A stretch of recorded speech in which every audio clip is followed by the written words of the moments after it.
Let's talk about the best foods to consume for reducing a fibroid. A fibroid is a tumor that's growing on the inside of the uterus, and they can sometimes grow on different parts of the uterus, but they could be the size of a pea to the size of a basketball.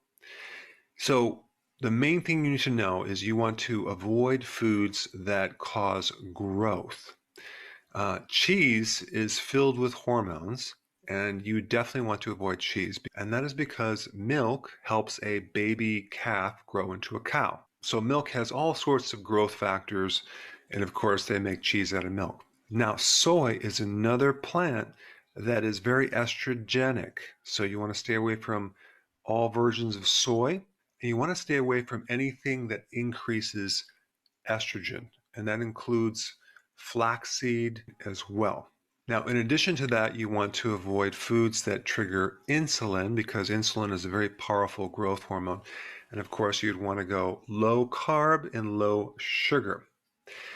But here are the foods that have various phytonutrients that can help decrease inflammation, decrease fibrosis, and decrease angiogenesis, which is the formation of new blood supply to a fibroid. So number 1, berries.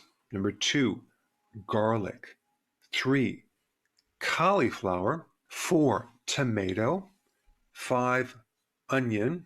6, broccoli sprouts. 7, peppermint. You can do that in a tea or blend it in with certain foods. Number 8, shallots, which are like these baby little onions. And then we have peanuts, which will give you some resveratrol, which can also be found in red wine, but the problem with that is the alcohol doesn't really help you shrink your fibroids.